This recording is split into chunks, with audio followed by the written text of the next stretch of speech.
Voilà, d'abord merci de me recevoir. C'est un plaisir de vous rejoindre en cette journée ensoleillée. Euh, Effectivement, donc je donne cours à Bruxelles et je dirige un service de recherche en criminologie qui est en fait un service du ministère de la Justice belge. Je peux concevoir que le lien entre criminologie et mobilité ne soit pas tout à fait clair, mais je réserve pour la fin d'exposer une explication. Comme ça, on garde un peu de suspense en cours d'intervention. Euh, Ce que je vais essayer de faire ici, c'est en fait de vous présenter un travail que j'ai mené ces 8 dernières années avec Bertrand Montulet, qui est sociologue des mobilités, et qui vise à poser une série de questions en sociologie. Donc, désolé pour vous, ce sera de la sociologie essentiellement. euh, qui vise à poser une série de questions autour de la mobilité et essentiellement en interrogeant la possibilité de faire de la mobilité un analyseur de tout un ensemble de mutations sociales. L'idée de base, c'est que les études de mobilité se sont multipliées de manière spectaculaire au cours des 20-25 dernières années, et qu'il y a sans doute plus à en faire que simplement s'en servir pour étudier les déplacements des gens ou des marchandises. C'est en tout cas le pari de base. L'idée fondamentale, et qui vient en fait des travaux de Bertrand Montulet, c'est que l'espace-temps, c'est une des catégories fondamentales de notre rapport au monde. Et que quand on parle de mobilité, on parle d'un rapport à la fois à l'espace et au temps, et donc on parle de choses qui fondent en fait notre rapport au monde le plus intime, et depuis notre plus jeune âge. L'idée ici, c'est d'essayer de voir s'il est possible d'élargir la réflexion sur la mobilité à des mobilités non matérielles. Comme vous le savez sans doute, en sociologie, depuis longtemps, en fait, ce n'est pas du tout une nouveauté, on réfléchit à des choses comme, par exemple, la mobilité sociale, qui est a priori pas une mobilité géographique, ce n'est pas une mobilité physique. La question qui nous animait, c'était donc celle-là, c'était de se dire, tiens, finalement, est-ce que sur cette tradition d'intérêt de la sociologie pour des mobilités non matérielles, et sur les études de mobilité plus récentes, mais qui s'en tiennent la plupart du temps à des questions de déplacement, est-ce que là-dessus, on ne pourrait pas fonder une réflexion plus large qui permettrait de transversaliser des concepts, de transversaliser des questionnements? Le point de départ, et ça c'est une limitation qu'il faut avoir à l'esprit, c'est que nous avons voulu nous pencher sur les représentations sociales de l'espace-temps et de la mobilité. C'est-à-dire que l'idée n'est pas de se dire que la mobilité, c'est quelque chose qui existe et qui se constate de manière objective. Forcément, on est sociologue, donc on parle au départ de sa discipline. En tant que sociologue, aborder la mobilité, aborder l'espace-temps, c'est s'interroger sur les représentations sociales et puis sur les pratiques sociales. Mais ici, le travail porte essentiellement sur les représentations sociales de l'espace, du temps et de la mobilité.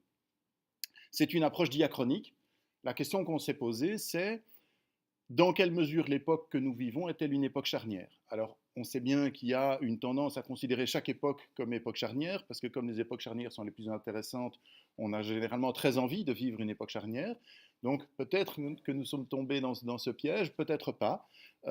Toujours est-il qu'on a cherché ici, par une approche diachronique, en tout cas à interroger les mutations qu'on voyait à l'œuvre.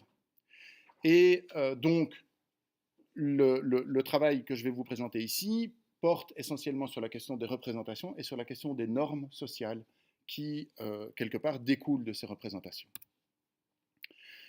Alors, le point de départ, si vous voulez, la raison pour laquelle on s'est dit, tiens, et si la mobilité, outre le fait que mon collègue était sociologue des mobilités et que moi j'avais travaillé sur la médiation pénale et que j'étais un peu frustré à la fin de ma thèse parce que j'avais l'impression de ne pas avoir réussi à toucher le cœur de mon sujet, c'est le constat d'une série de choses qui nous sont apparues comme potentiellement des transversalités. Par exemple, une série de phénomènes comme le décloisonnement des disciplines. On parlait ce midi encore de la question de l'interdisciplinarité qui est devenue quasiment une obligation, alors que pendant très longtemps, elle a plutôt été un interdit. En tout cas, dans les sciences humaines et sociales, c'était compliqué à gérer. Dans les sciences exactes, c'était un peu différent, mais en tout cas, c'était abordé avec beaucoup de précautions. Mais d'autres choses, comme par exemple les labilités familiales, les recompositions familiales non seulement des modèles familiaux, mais aussi au cours de la vie, le fait que la famille est devenue quelque chose de beaucoup plus instable qu'autrefois, quelque chose qui se renégocie, qui varie, qui se reconfigure au cours de la vie. Euh, Autre chose qui avait attiré notre regard, c'est la tendance à l'activation des dominés, c'est-à-dire si on prend par exemple les allocataires sociaux ou les chômeurs, euh, on est quand même frappé par un discours récurrent sur la nécessité de les activer. Le chômeur ou l'allocataire social en général est quelque part présumé feignant, présumé inactif, présumé passif, et on pourrait se dire finalement qu'on s'en fiche de ce qu'un chômeur fait de ses journées, puisque s'il a du boulot, on exige de lui qu'il travaille, mais s'il n'a pas de boulot, qu'importe qu'il regarde la télé toute la journée, il semblerait que non. Et il semblerait que ça chipote beaucoup nos sociétés aujourd'hui, l'idée que des individus puissent se mettre dans leur canapé et attendre la fin de la journée. Vous remarquerez qu'on a la même chose avec les pensionnés, que l'on somme aujourd'hui de devenir des seniors actifs, parce que non seulement ils ont trimé toute leur vie, mais il ne faudrait pas non plus qu'à 65 ans, ils s'imaginent qu'ils peuvent regarder des chiffres et des lettres tranquillement. Euh, Plus largement, il nous a semblé qu'on baignait dans une valorisation constante du changement, de l'adaptation, du monitoring, de la réaction en temps réel, etc. Toutes choses qui évoquent un rapport au changement qui est celui de le changement est nécessaire et le changement est positif. Par ailleurs, nous a aussi frappé la mise en place de ce qu'on pourrait appeler une continuité des territoires. Je pense que par exemple la création, le développement de l'Union européenne en est un assez bon exemple. Par exemple, pour venir ici, je n'ai pas eu de contrôle aux frontières. Ma carte SIM fonctionne ici. J'utilise la même monnaie que vous. Et finalement, les expériences que je peux avoir de l'espace sont devenues très continues. Je me rappelle du temps où, à l'arrière de la Renault 4, on passait la frontière française et où il y avait quelques pandores qui faisaient comme ça à tout le monde, mais qui marquaient bien qu'on était entré sur le territoire de la République française et qu'on avait quitté le royaume de Belgique. Cette idée passe par l'anecdote, est aussi quelque chose que je pense tout le monde ressent tous les jours. C'est une forme de mise en continuité des territoires et une forme de réduction de tout ce qui marque des articulations territoriales, des passages de frontières, des passages de limites. Plus largement, se pose la question d'une désaffection pour les frontières, quelles qu'elles soient. La frontière entre les genres, la frontière entre les États, la frontière entre les disciplines, la frontière entre la sphère privée et la sphère professionnelle, etc., etc. Donc c'est de là qu'on est parti. Tout ça pour vous dire comment on est arrivé à se poser des questions. Maintenant, rentrons un peu dans le vif du sujet et abordons la question des espaces-temps et de la mobilité. La base est relativement simple, même s'il y a des jolis mots. Je suis sociologue, on ne se refait pas, donc il y a des beaux mots, mais ça n'a rien de particulier. La base, c'est ce qu'on appellerait des morphologies spatio-temporelles. Alors c'est quoi? En fait, l'idée, c'est que l'espace et le temps, ce sont des constructions sociales.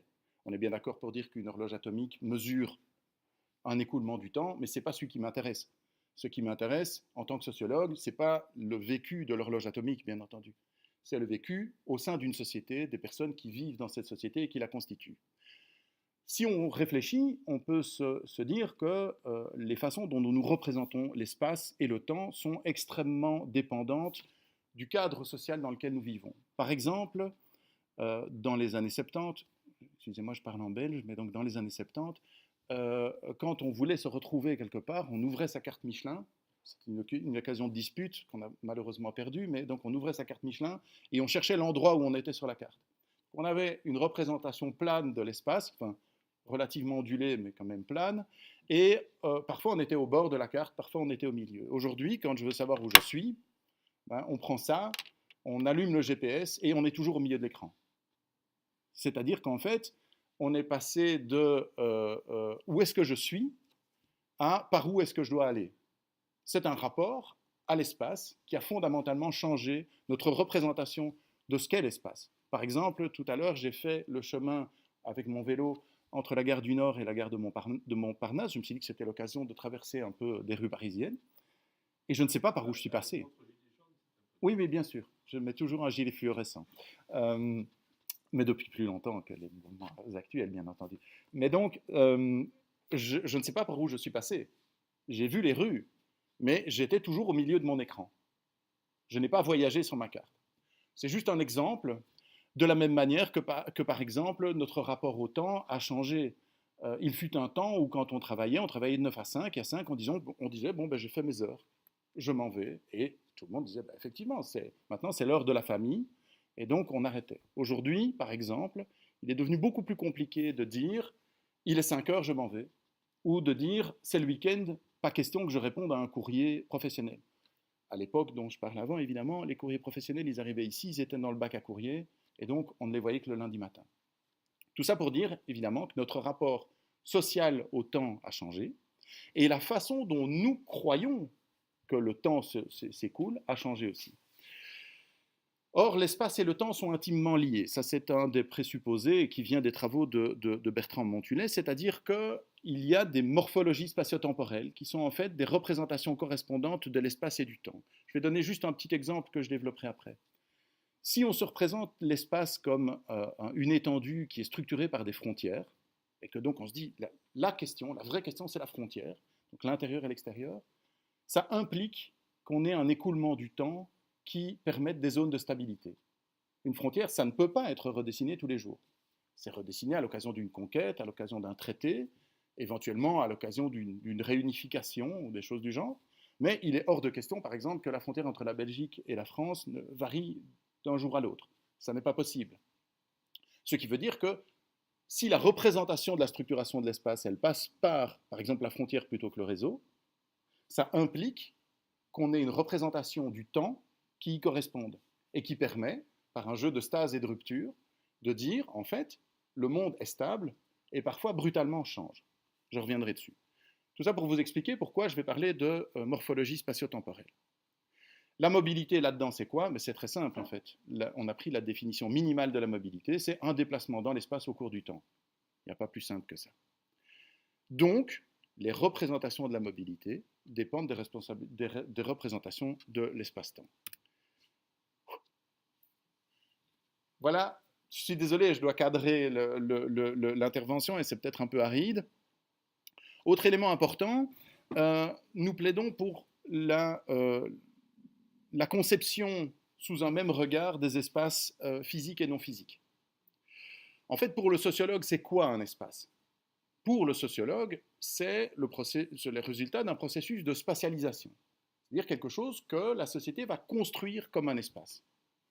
Par exemple, on peut considérer que la mer, longtemps, pour les gens qui habitaient sur le rivage, n'était pas un espace. Elle était quelque chose qui s'étendait plus loin et dont on ne savait rien. Et progressivement, on a conquis cette mer, on a appris à s'y repérer et on a pu se positionner dans cette chose qui était finalement quelque chose de socialement non construit. C'est-à-dire c'était l'ailleurs, c'était le vide, c'était aussi la terra nullius qu'on avait sur beaucoup de cartes. Donc, l'espace, qu'il soit physique ou qu'il soit social, est le résultat, pour le sociologue, d'un processus social de spatialisation, c'est-à-dire de structuration avec des catégories relatives à des catégories de positionnement. Par exemple, quand je dis il y a la noblesse, le clergé et le tiers-état, j'établis quelque part des frontières entre ces mondes, et je définis que les uns seront plus proches des autres. Par exemple, on peut rentrer dans le clergé au départ de la noblesse, mais on n'arrivera pas au même endroit que quand on rentre dans l'église au départ du tiers-état, par exemple. Et donc, ce que je construis là, ça peut être vu, ce n'est pas obligatoire, il y a d'autres lectures qui en sont bien entendu possibles, mais ça peut être vu au travers de catégories de spatialisation. Quand dans l'usine traditionnelle, on dit qu'il y a une différence entre les cols bleus et les cols blancs, il y a entre ces deux-là une frontière qu'on ne franchit pas, qu'on ne franchit quasiment jamais. De la même manière, quand on fait son chemin dans les arcanes de l'administration et que de sous-chef de bureau, on devient chef de bureau avant un jour de devenir chef de bureau principal, eh bien, on passe des frontières, on rentre dans d'autres mondes. Mon grand-père, qui était dans l'administration belge, me racontait qu'à partir d'un certain grade, on avait droit à une table en bois et plus en formica. Et qu'à partir d'un grade, on avait droit à un bureau avec 2 fenêtres, et puis un bureau avec 3 fenêtres, et une armoire en plus, et de la moquette par terre. Ça, c'était aussi une construction de l'espace qui est liée à une construction, à une structuration de l'organigramme d'une administration, qui est un système de proximité, de lignes hiérarchiques, de circulation, etc. De mon point de vue, et c'est le point dont on va partir ici, c'est bien une spatialisation, et c'est donc autant un espace, pour le sociologue que je suis, que l'espace ici, qui est aussi structuré par nos activités humaines et par nos représentations. Donc, bien entendu, la spatialisation, quand on parle d'espace, évidemment, on pense à l'espace physique. C'est le rapport le plus naturel, on va dire, que nous pouvons avoir avec la notion d'espace, mais à mon sens, on peut l'appliquer à de nombreuses autres réalités, et donc un espace n'est pas nécessairement physique. Alors j'ai parlé de morphologie spatio-temporelle, arrivons enfin à une proposition théorique. L'idée est que on peut concevoir la période qui s'étend, on va dire, de la fin des années 60 à aujourd'hui, comme une articulation entre deux types de rapports à l'espace-temps. Entre une morphologie que j'appelle la forme limite et une autre que j'appelle la forme flux. Qu'est-ce que c'est la forme limite? Je fais un petit jeu de mots, des airs et des airs. L'espace-temps, cet espace-temps-là, c'est l'espace-temps de la modernité industrielle, en gros. C'est celle qui est prédominante jusque dans les années 60 et qui s'instaure au XIXe siècle. C'est un espace structuré par des frontières, avant tout. C'est-à-dire, c'est par exemple l'espace de l'Europe des États-nations. Quel est l'enjeu de la constitution des États-nations? C'est de tracer une frontière, de défendre cette frontière, et de faire correspondre à cette frontière d'autres frontières. Par exemple, à l'Hexagone va correspondre une population vécue et présentée comme éternelle, comme finalement naturelle. C'est aussi une ère culturelle, idéalement unifiée. La lutte de la France contre les langues régionales tout au long du XIXe siècle n'est pas un hasard de ce point de vue-là. Elle est une tentative de faire correspondre une ère culturelle à une ère géographique, à l'ère de la puissance d'un État qui, évidemment, garde ses frontières parce qu'il entend avoir la maîtrise de l'ensemble de son territoire. C'est aussi, évidemment, l'idée qu'il y a une différence entre la littérature française et les autres, entre la musique française et les autres, etc., etc. C'est-à-dire que c'est un monde dans lequel on construit des empilements de frontières que l'on subdivise éventuellement ensuite. On aura des départements, on aura des villes, etc. Et à chaque fois, la question qui se pose, c'est la question de la limite. Où est-ce qu'on la trace? L'importance de la cartographie au XIXe siècle, du tracé des frontières, du bornage des terres, est une question vraiment essentielle. Il ne faut pas oublier non plus que le XIXe siècle, c'est le siècle du Code civil, qui introduit un rapport à la propriété, et notamment à la propriété foncière, comme un rapport exclusif au sol. C'est une nouveauté. L'Ancien Régime ne connaît pas ça. Il connaît des zones, des aires, et donc on peut mener paître ses cochons à la saison des glands dans le bois du voisin parce que c'est un usage communal admis. Le Code civil permet de clôturer le terrain et de dire j'ai une jouissance exclusive sur ce territoire, tout ce qui est à l'intérieur de cette frontière. Voilà. Cette façon de penser les choses est liée à un rapport au temps comme système de stase et de rupture. Il y a un exemple que moi je trouve assez parlant là-dedans, c'est la façon dont on conçoit la vie, donc les âges de la vie, dans la société qui a précédé celle-ci. C'est quoi l'âge de la vie? 7 ans, par exemple, c'est l'âge de raison. C'est le moment où on se dit qu'on va pouvoir commencer à parler aux enfants plutôt que de leur filer des beignes. C'est une rupture. Il y a un moment, un marqueur de ce moment-là. C'est la communion, bien entendu. C'est l'accession à la parole, c'est aussi l'accession à la communion, c'est-à-dire l'entrée, évidemment, dans la partie active de la communauté chrétienne. Ça reste un des structurants majeurs de la société du XIXe siècle, il ne faut pas l'oublier. Quand est-ce qu'on devient un homme? Le service militaire, le mariage. Quand est-ce qu'on devient une femme? Le mariage, le premier enfant. On est dans la vie active, elle se termine un jour, bien marqué par l'accession à la retraite. Ces moments-là, en fait, sont des moments qui sont socialement marqués, qui sont marqués par des événements, par des jours. On se souvient du jour où. Aujourd'hui, par exemple, l'adolescence, c'est quelque chose qui va de 10 ans à 28 ans, à peu près, et bientôt plus, sans doute. Aujourd'hui, par exemple, un adulte peut jouer.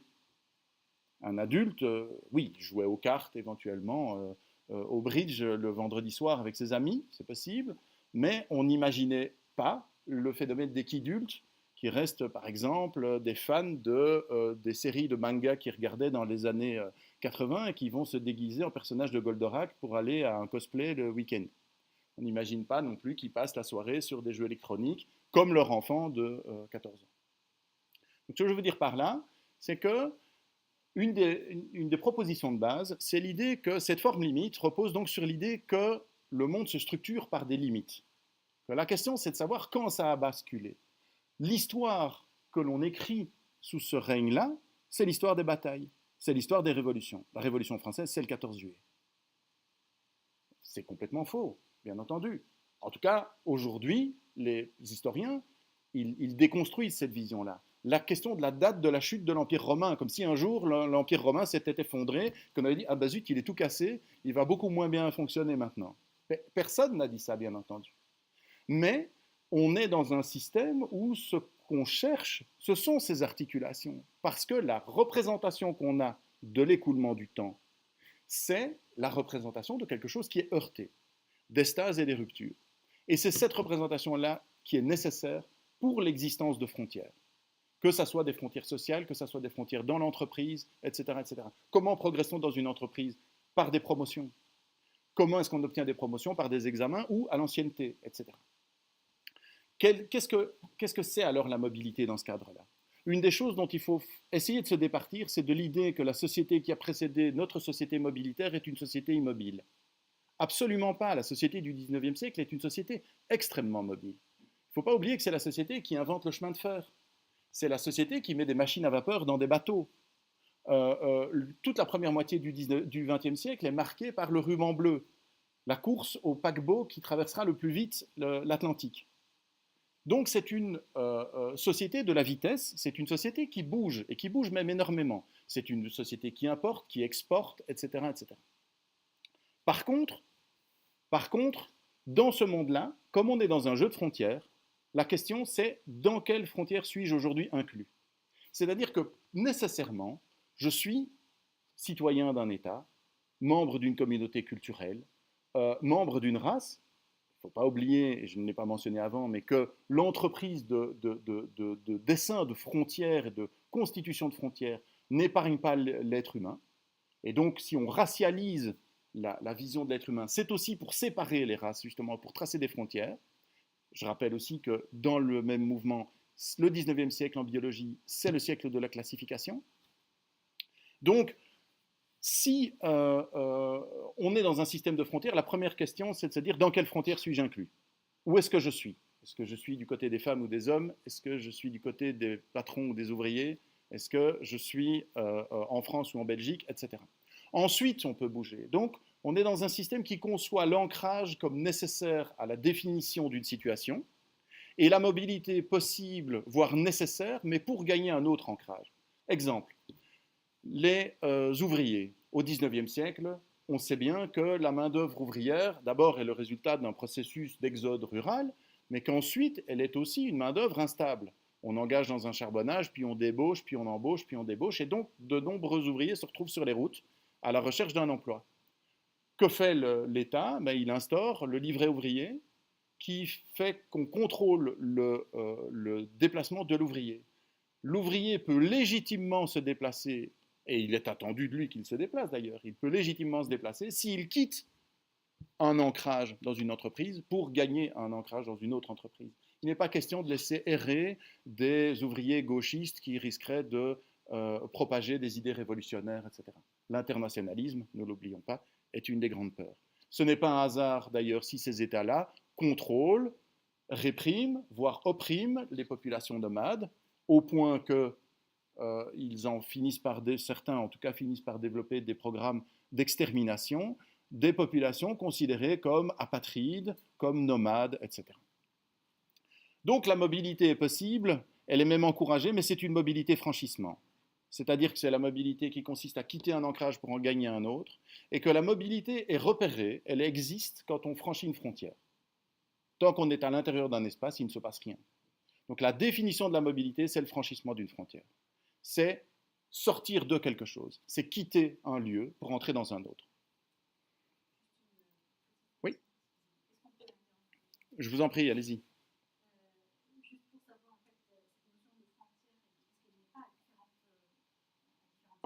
Si, bien sûr. Tout à fait. Donc, ouais, tout à fait. Vous avez tout à fait raison. Très bonne remarque. J'ai pas pris le temps de le dire. Mais effectivement, la question de la frontière est une question d'échelle. Si on observe l'Europe, eh bien, on est mobile quand on quitte son pays. Si on observe son pays, on est mobile quand on quitte son département ou quand on quitte éventuellement sa commune, ou etc., etc. Et donc, un individu peut être considéré comme immobile à une échelle et comme mobile à une autre. On est bien d'accord.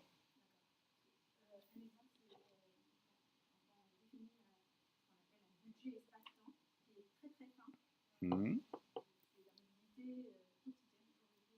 D'accord.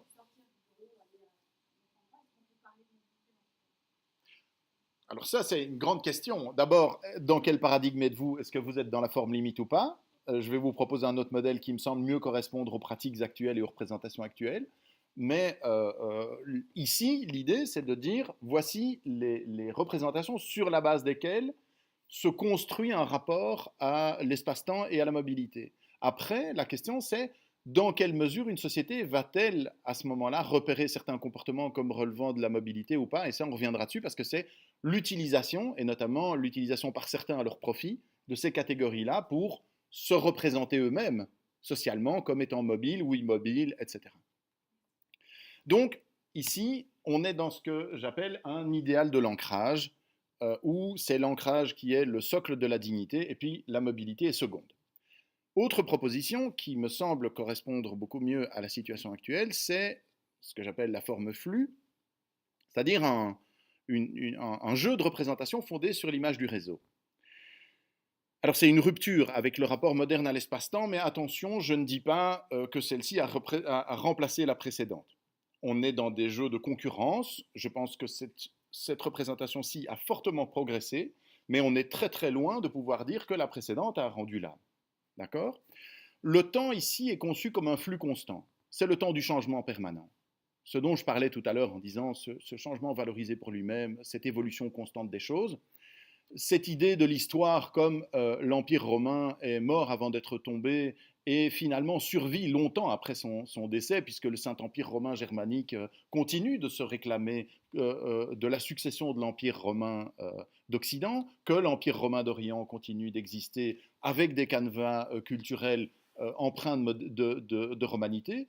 Et on pourrait dire jusqu'à aujourd'hui, il suffit de voir quand on dit on va diminuer le nombre d'heures de latin, à quel point ça continue de susciter une émotion. Ce que je veux dire par là, c'est que c'est l'idée d'un temps qui n'est plus marqué par des articulations claires, mais qui est marqué par des transitions beaucoup plus douces, dans lesquelles on détecte déjà ce qui va advenir, mais dans lesquelles aussi on entend longtemps l'écho de ce qui est censé avoir cessé d'être. Par exemple, l'adolescence, comme construction d'un âge, est particulièrement intéressante.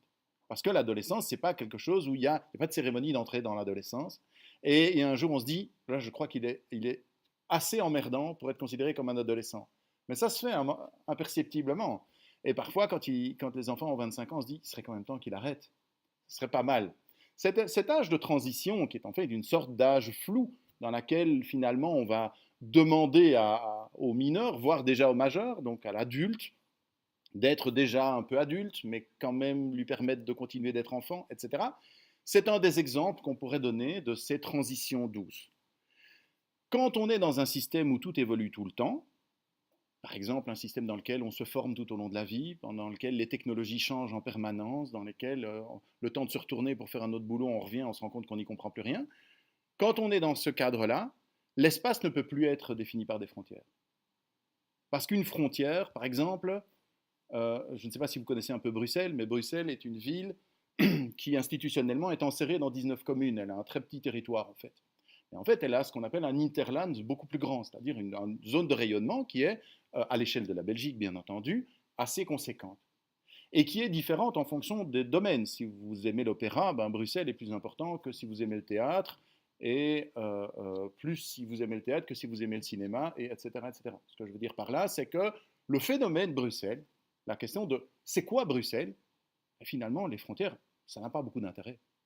En tout cas, aujourd'hui, quand on essaye de penser Bruxelles dans les milieux qui cherchent à gérer cette ville et à gérer les phénomènes sociaux qui s'y développent, effectivement, il faut tenir compte avec de son territoire, puisqu'il y a des limites géographiques qui enserrent les compétences des institutions. On est d'accord? Mais en attendant, si on veut se donner une représentation de ce qu'est Bruxelles, la frontière est très peu intéressante. Et aujourd'hui, on est de moins en moins dans la description des phénomènes au moyen de frontières. C'est comme si la frontière était devenue quelque chose d'impossible à tracer, parce que tout évolue tout le temps, et que tout évolue trop vite pour qu'on ait le temps de mettre les bornes avant que les choses ne changent. Oui. Justement, moi j'ai une question sur ces frontières, parce Oui. qu'il y a des tentatives de définir les frontières à partir des flux, notamment pour les zones urbaines. Oui. Par exemple, de dire qu'une ville, c'est jamais qu'un empilement de réseaux, Oui. visibles, invisibles, matériels, immatériels, et que ce qui fait le territoire, c'est la limite de ces réseaux. Et que si je m'intéresse par exemple au transport de poissons, parce que tous les jours il y a du poisson qui arrive à Paris, et que je regarde où sont les flux de transport, le Havre fait partie de la communauté urbaine de la région parisienne. Tout à fait, je pense. Alors est-ce que c'est pas tant la disparition des frontières qu'en regardant l'activité, et de regarder à tous les niveaux jusqu'où elle se répand, que c'est ce qui va définir les frontières, c'est les flux, et c'est pas les flux à travers les frontières. Alors ici, on est sur une question terminologique. Ce que vous appelez une frontière, pour moi, ce n'est pas une frontière. Mais c'est parce que c'est une question de convention terminologique. Pour moi, une frontière, c'est une limite qui n'a pas de profondeur, c'est-à-dire qui sépare de manière claire un intérieur d'un extérieur, et dont le franchissement est soumis à une série de conditions, même minimales. Hein. Ça peut être juste, ben voilà, je passe de tel état à tel état, il n'y a rien qui marque spécialement, mais par contre, la compétence de la police a changé, etc. Donc, voilà, si je n'ai pas les autorisations de pénétrer sur le territoire, je ne peux pas. Ce que je veux dire par là, c'est que pour moi, c'est ça la frontière et c'est la définition sur laquelle je me base. On peut décider de continuer d'utiliser le terme de frontière et en faire ce que vous dites. Mais en fait, ici, moi, je ne vois pas l'intérêt d'utiliser frontière pour qualifier des réseaux, surtout que ces réseaux-là sont des réseaux qui battent quelque part. C'est-à-dire que même au cours d'une journée, au cours d'une année, on voit bien que les extensions varient. Par exemple, si on regarde la question des déplacements des personnes, on est bien d'accord pour dire que les déplacements ne se font pas avec la même amplitude et dans les mêmes sens pendant les jours de semaine et pendant le week-end, ou en journée, en soirée, etc. Et donc, à mon sens, là, la notion de frontière n'a pas vraiment d'intérêt parce qu'on ne sait pas la tracer. Les limites ou les transitions, si vous voulez, sont en permanence renégociées et sont en permanence en évolution. Voilà, maintenant, c'est vraiment une question de convention, donc je n'aurais aucune objection à ce qu'on dise, alors si on définit la frontière comme ça, ici on a une frontière qu'on appellerait frontière réticulaire pour l'opposer à l'idée d'une frontière, je n'ai pas pensé évidemment à un terme, mais bon voilà quoi. Oui. Oui, parce que finalement, le monde dans lequel on évolue, parce qu'il s'agit quand même de cette affaire-là, n'est pas par essence continu, c'est-à-dire qu'il n'y a pas de. C'est pas discret. Je vais expliquer ce que je veux dire là. Par exemple, si on prend les tailles des gens, par exemple, un petit peu idiot, mais on va dire que quelqu'un mesure 1m78, mais, et puis la taille d'après, c'est 1m79. Donc, quelque part, on a mis une frontière là. En vrai, c'est pas comme ça. La taille, il faudrait la mesurer de manière infiniment précise. Et donc, en fait, c'est continu cette affaire-là. Il n'y a pas une discrétisation du monde. Mais néanmoins, jamais le monde est vraiment discret, à part dire il y a les femmes d'un côté, les hommes de l'autre. Et encore, c'est même pas vrai génétiquement. C'est beaucoup plus compliqué que ça. Il y a par exemple des XY ou X, il y a des gens qui sont 3X. Bien sûr. Donc en fait, finalement, tout est naturellement continu, mais j'ai un peu l'impression que mettre des frontières, c'est une sorte d'obligation pour des côtés pratico-pratiques. C'est-à-dire que pour les vêtements, par exemple, dans le temps, on allait chez le tailleur, on faisait du sur-mesure, maintenant on fait du prêt-à-porter, donc il a fallu définir des tailles et donc mettre des frontières dans les tailles. Et finalement, mettre des frontières tout le temps, c'est pour se simplifier la vie, mais à un instant donné, et nécessairement, les choses évoluant, les frontières sont obligées d'être remises en cause en permanence, et parce qu'elles ne sont plus adaptées à la réalité. Alors, oui et non. C'est-à-dire, vous me parlez d'une chose qui s'appelle la réalité physique. Moi, je vous parle d'une chose qui s'appelle la réalité sociale. Moi, ce qui m'intéresse, c'est pas que la taille des gens soit en continu. C'est que, par exemple, à un moment, on puisse se dire, en dessous d'1m65, on ne peut pas rentrer dans la police. C'est ça qui m'intéresse. C'est que l'idée germe quelque part qu'à une certaine taille, on puisse être policier et en dessous pas. Ou par exemple, c'est que l'idée germe qu'à 18 ans, on puisse être majeur. Aujourd'hui, vous remarquerez que c'est quelque chose qui est battu en brèche. C'est-à-dire qu'il y a de plus en plus de contestations sur oui, mais quand on a 16 ans, on est déjà quand même un peu, oui, mais quand on a 21 ans, on n'est pas encore tout à fait, etc. Ce qui m'intéresse, c'est qu'une société, à un moment donné, légitime, endosse et pense au travers des frontières, et à un autre moment dise, comme vous l'avez dit, la frontière entre les sexes n'est pas naturelle. Alors, cet exemple-là, c'est l'exemple, j'étais en train de dire, je vais sortir cet exemple-là après parce que je pense qu'il est illustratif, donc je vous remercie de l'avoir mis en évidence, parce que je vous rejoins tout à fait. Aujourd'hui, par exemple, la médecine, donc j'ai trouvé des textes de médecins qui disaient il faut inventer un troisième sexe, au moins, parce qu'il existe des situations qui sont naturelles, c'est-à-dire qui surviennent spontanément, dans lesquelles on ne peut pas répartir une personne entre deux catégories. Et de la même manière, si on définit le sexe aussi en termes d'imprégnation hormonale, par exemple, ou des choses comme ça, on se rend compte qu'il y a des interpénétrations entre un groupe considéré comme femme et un groupe considéré comme homme, et que donc on pourrait très bien le remettre en question. Donc, effectivement, sauf que pendant très longtemps, on a dit il y a deux sexes. Et les exceptions confirment la règle. Exactement. C'était deux possibilités. Soit des monstres, soit des contestataires. Pourquoi mettons en prison les homosexuels? Parce qu'ils sont réputés pervers, parce qu'ils sont réputés chercher à abattre l'ordre social, qui repose notamment anthropologiquement sur la différence entre les hommes et les femmes. Et donc, soit ce sont de dangereux perturbateurs, soit effectivement ce sont des monstres et il faut les montrer dans des foires, quoi, en gros. Et donc, dans cette histoire-là, la question c'est pourquoi à un moment donné, on dit, mais en fait c'est complètement idiot, il y a un continuum entre l'homme et la femme, et par exemple, dans les rôles sociaux, on a, je rappelle que la différence entre les sexes était une différence qui empilait les frontières. L'espace domestique pour la femme, l'espace public pour l'homme, il y avait des frontières dans l'habillement, il y avait des frontières dans le comportement, il y avait des frontières dans le vocabulaire à utiliser. On disait, ça n'est pas très poli pour une jeune fille de faire ça, alors qu'un jeune homme pouvait le faire, etc., etc. Il y avait des activités qu'on ne pouvait pas faire, il y avait des sports qu'on ne pouvait pas faire, etc. On vient de donner un ballon d'or à une femme avec la péripétie que vous savez, et ça marque encore des choses qui se produisent, c'est-à-dire qu'on est face à des territoires sociaux qui étaient considérés comme non interpénétrables, et il était hors de question qu'un homme décide d'exercer une profession de femme, ou inversement, une femme une profession d'homme. À Bruxelles, en 1904, si je me souviens bien, une femme a prétendu s'inscrire au barreau, et on lui dit « Ah non, c'est un monde trop dur pour les femmes. Vous êtes des petites choses tellement sensibles que vous ne survivriez pas dans le monde dur de stupre et de luxure que nous fréquentons. » Voilà, oui. Je vais peut-être pas bien expliquer ce que je voulais dire, c'est, bon, je vais encore reprendre un exemple, je vais reprendre l'exemple que vous avez dit, par exemple, pour dire, s'il fait moins d'1m65, il ne peut pas aller dans la police.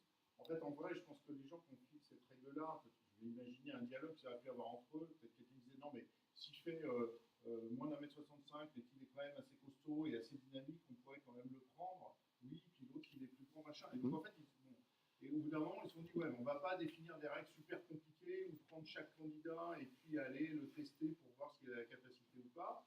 On va, pour un côté pratico-pratique, fixer une règle le plus simple possible, et c'est ce que font les frontières souvent, pour dire, eh ben voilà, c'est ça. Donc, oui. C'est mon sentiment, c'est que les frontières, c'est vraiment quelque chose pour se simplifier la vie à un instant donné. On est parfaitement d'accord. Naturellement, elles sont remises en cause. On est parfaitement d'accord, sauf que ça ne simplifie d'abord pas toujours la vie. Ah ben non, c'est bien pour ça. Ce qui est intéressant dans l'exemple des genres et des sexes, c'est qu'on ne peut pas dire que c'est une simplification de la vie. Enfin, ça fait caler une vision du monde pour quelqu'un. Donc on est bien là-dedans. La question c'est quelle est la vision du monde qu'on a et comment on l'organise. Reprenons l'exemple des genres parce que je le trouve très intéressant. On peut organiser les choses de deux manières. On peut organiser les choses en disant il existe deux mondes, le monde des hommes et le monde des femmes, et il existe le groupe des hommes où tous les hommes sont hommes, et le groupe des femmes où toutes les femmes sont femmes. Point. On peut aussi dire il existe deux pôles par rapport auxquels les individus se définissent, ou sont définis par des critères. Par exemple, hormonalement, je suis plus, du point de vue génétique, je suis plus là, du point de vue de mon habillement, du point de vue de mes attirances sexuelles, du point de vue de mes pratiques professionnelles, du point de vue de mes rapports à l'enfance, etc., etc. Et donc, ce que j'essaye de dire, c'est que oui, le monde a toujours été continu. Oui, on peut dire que le monde est continu. Et en attendant, on l'a divisé en frontières pendant des siècles, et aujourd'hui, on abat certaines de ces frontières. Et ce qui m'intéresse, c'est pourquoi aujourd'hui, dans une entreprise, on dit toute cette hiérarchie, c'est vraiment le bordel, il faut s'en débarrasser. La question, c'est pourquoi est-ce qu'on dit cette différence claire et stricte entre hommes et femmes, ça ne fonctionne pas, c'est une contre-vérité. À mon sens, c'est l'impossible frontière. C'est-à-dire que notre regard sur l'espace et le temps a changé et fait qu'aujourd'hui, on voit dans la frontière ce qu'elle a de contrefactuel, alors qu'avant, on voyait ce qui était contrariant du point de vue de la frontière comme une exception qui confirmait la règle. Juste pour vous interrompre encore une dernière fois, mais est-ce que vous n'avez pas l'impression que ça a toujours été comme ça? C'est-à-dire qu'il y a toujours eu des frontières qui ont été mises de manière artificielle, pour quelle qu'en soit la raison, religieuse, organisation du monde, enfin, peu importe, domination, il y a tout un tas de raisons, et qu'au bout d'un moment, on se rend compte que ces frontières-là n'ont plus lieu d'être, donc elles disparaissent, mais qu'il y en a des nouvelles qui apparaissent. Trouvez-moi Et que c'est finalement un renouvellement permanent de frontières Trouvez-moi une entreprise qui utilise le management par projet en 1910. Trouvez-moi une personne qui, en 1930, dit « Je suis un nomade, je vis par... ma maison, c'est là où je pose ma tête. » Des poètes, des parias, en fait, des nomades, des gens qui sont montrés du doigt. Quand les tziganes sont pourchassés par les nazis et gazés, ce n'est pas un artefact, c'est parce qu'il pose un problème dans un monde où on appartient à une race, on appartient à un peuple, on appartient à une culture, on appartient à un empire, un Reich de Milan, tout ce que vous voudrez. Et mon grand-père, encore lui, je l'évoque souvent parce qu'il était un témoin de l'ancien monde, me racontait ce qu'on lui disait de la culture allemande dans l'entre-deux-guerres. C'est-à-dire qu'en gros, lui était de culture francophone et les Allemands, c'était juste des barbares bons à égorger les gens. Aujourd'hui, ce sont nos voisins européens qui sont dans le même groupe humain que nous. La contestation des races, par exemple, pour moi, est extrêmement intéressante. La mise en place des races est quelque chose qui est une tentative de mettre l'homme dans des frontières et de quadriller quelque part l'espèce humaine, qui ne fonctionne pas, mais qui n'a jamais fonctionné. Il n'y a jamais eu de race. Et il suffit de voir les tables qu'ont établies les nazis pour reconnaître les juifs, pour se rendre compte de l'entreprise dérisoire que c'est. Et pourtant, on a fondé des politiques, on a fondé des colonisations, on a fondé des exterminations, on a fondé le commerce d'esclaves là-dessus. Et donc, ce que j'essaye juste de dire, c'est que oui, le monde, en fait, le monde, il n'a pas changé, au sens où l'espèce humaine n'a pas tellement muté depuis le 19e siècle. Et donc, quand on regarde un homme aujourd'hui, on peut considérer qu'on regarde la même chose que quand on regardait un homme au 19e siècle. Simplement, là, les catégories mentales au travers desquelles on les regarde sont différentes. C'est pour essayer... oui. Non, mais... c'est intéressant, donc moi, ça m'amuse. Hein. C'est que c'est souvent quand il y a ces débats sur les frontières, Mm-hmm. des endroits où ça nous... Bien sûr. J'ai déjà posé aussi cette question, c'est donc la frontière que du négatif. Ah non, pas du tout. Alors, parce que loin de là. Que vous donnez, et moi je partage, hein, la frontière est quelque chose de négatif. Absolument pas. Etc. Un exemple de frontière positive. Ben, reprenons la frontière entre les sexes, justement. C'est intéressant. Qu'est-ce qu'on entend aujourd'hui comme plainte? Aujourd'hui, on entend la complainte de la masculinité triste qui ne sait plus ce que c'est être un homme. Eh bien, dire il y a des hommes et c'est ça un homme, et il y a des femmes et c'est ça une femme, c'est extrêmement simple. Et je pense que pour de nombreuses personnes, ça avait un côté extrêmement enfermant, extrêmement répressif, mais aussi extrêmement confortable. C'est-à-dire qu'on faisait l'économie de l'interrogation de sa propre identité. Quand on naissait à un endroit et qu'on disait « tu es belge », on a essayé de faire ça en Belgique. Pour le faire en Belgique, il faut déjà y aller. Hein. Tu es belge, membre de cette race immémoriale des Belges. Regarde, même César en parlait. En Belgique, toutes les armées de l'Europe sont venues se battre et accessoirement faire des enfants. Tous les commerçants du continent sont passés. Donc, s'il y a bien un endroit dont on peut être sûr qu'il n'a aucune caractéristique propre, c'est la Belgique. Et pourtant, on a construit ça parce que c'est comme ça qu'il fallait construire cet État. On était obligé. Mercator devenait belge alors qu'on lui aurait parlé de Belgique, il aurait été fort étonné à l'époque. Toujours est-il que on est dans ce contexte-là. Je ne sais plus où j'en venais. Vous m'aviez lancé sur un truc et puis je m'égare avec Mercator. Oui, c'est ça. On est dans un contexte où qu'est-ce qu'on fait en Belgique à ce moment-là? On essaye de construire quelque chose avec les outils qu'on a à l'époque. Et finalement, ça marche, plus ou moins, et on a un État qui vit en paix et qui arrive plus ou moins à défendre ses frontières, quand les Allemands veulent bien faire le tour par en dessous pour vous envahir, et on a une paix relative. On construit à ce moment-là quelque chose qui fonctionne. Quand on construit le travail à la chaîne, par exemple, on construit une horreur industrielle, mais on construit aussi la capacité tout soudain à produire des quantités phénoménales d'objets tous identiques, mais qui provoquent une croissance économique gigantesque et, il faut le reconnaître aussi, un accroissement du bien-être matériel en bout de course, quoi. Quand on crée la chaîne, évidemment, l'homme devient une machine, mais Ford paye ses ouvriers suffisamment pour qu'un jour ils puissent se payer une Ford T. Et donc, l'idée n'est pas de voir la frontière comme quelque chose de nécessairement négatif. Par contre, l'idée, c'est d'essayer de la voir au travers des usages qui en sont faits. Et ici, si effectivement l'angle semble négatif, c'est parce que je parle de la forme qui la suit et qui est une forme qui repose sur une critique de cette frontière et qui dit elle est contre-productive, elle n'existe pas vraiment, elle n'est pas vraiment stable. En fait, finalement, elle ne sert à rien, elle est inutilisable. C'est la vie d'une frontière. À un moment, elle est créée parce qu'il y a une utilité. Et au bout d'un moment, l'hypothèse, c'est que c'est la vie de toutes les frontières. De toutes les frontières. Hein, que ceci, non, c'est que c'est la vie de toutes les frontières en même temps. C'est-à-dire que c'est pas un hasard. Non. Là, je n'en dévierai pas. Il ne s'est pas passé que dans une entreprise, un jour, on s'est dit si on supprimait les sous-commis de bureau parce que je trouve que c'est un grade de trop. Il ne s'est pas passé qu'un jour, on s'est dit si on faisait passer la chaîne à gauche plutôt qu'à droite. Ça s'appelle modifier le tracé de la frontière, renégocier la frontière. Ça s'est toujours fait. Il s'est passé qu'à un moment donné, on a dit ça n'est plus la succession de gestes identiques et parfaitement chronométrés qui peut amener à une production efficace. Et là, c'est le toyotisme. On travaille par équipe, on a des objectifs en commun, on est évalué collectivement sur ces objectifs, et on s'en fout de savoir qui a vissé ce boulon-là. C'est ça.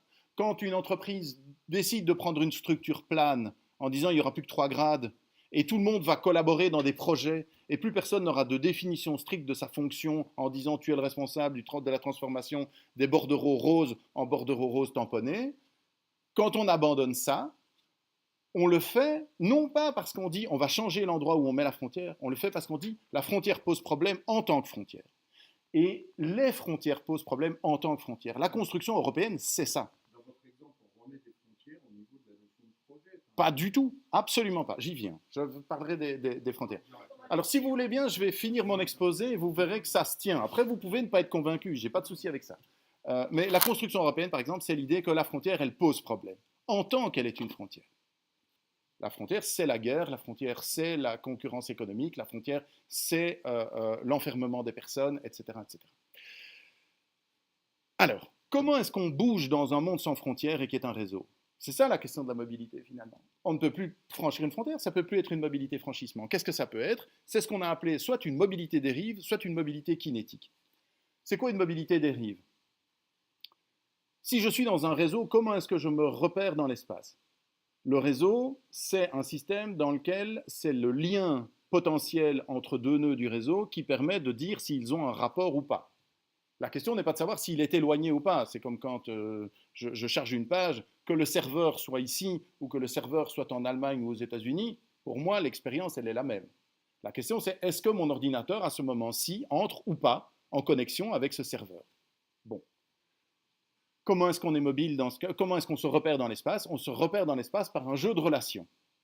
C'est-à-dire que finalement, dans l'exemple que je donnais tout le temps, c'est quoi être un homme? C'est quoi être une femme?